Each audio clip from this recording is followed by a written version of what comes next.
هلا وحبايبي، شلونكم؟ شخباركم؟ تعالوا نسوي اليوم المكشط غير طريقة. أنا نزلت لكم طريقة غير هاي الطريقة تقريبا قبل سنة، وهسه راح أنزل هاي الطريقة الثانية للمكشط البصراوي اللي ماكو أطيب منه.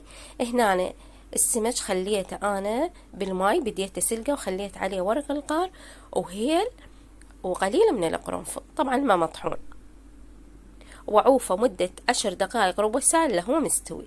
وأبدي أطبخ. بسم الله الرحمن الرحيم. اللهم صل على محمد وعلى بيت محمد. هنا بالجدر مالتنا خلينا زيت شوية، كثروا الزيت، صيروا كريمين على قولتنا هنا أهل البصرة بالزيت. وكثروا البصل وثرموا البصل كلش ناعم. يعني مثلا عندكم كيلوين سمك تخلوا لهم كيلو من البصل الناعم المثروم، ناعم جدا. وأبدي أحمس بالبصل إلى أن ينطيني اللون الأصفر الذهبي، مو كلش تحمسونه يصير أحمر، لا، لون أصفر هيك ذهبي. ها شوفوا، هذا صار عندي لون أصفر ذهبي البصل. هالدور أضيف إلى السمك اللي سلكته ونظفته عن الشوك والعظام مالته تنظيف تام، كلش ما خليت ولا شوكة ولا عظمة تحتب علي بيه. وهالدور ضفت الشبنت ينطي طعم كلش طيب.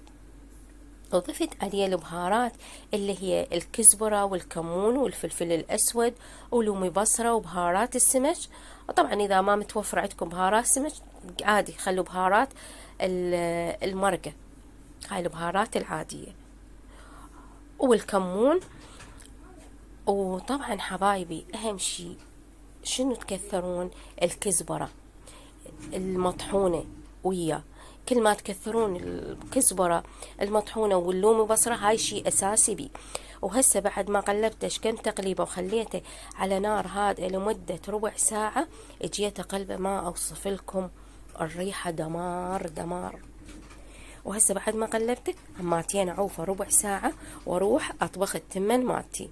هنا انا بالجدر خليت راس بصل صغير ثرمته وخليت عليه دارسين وشوية هيل وشوية قرنفل وحمستهن ويا البصل حتى اضيف عليهن التمن اللي من قعدته.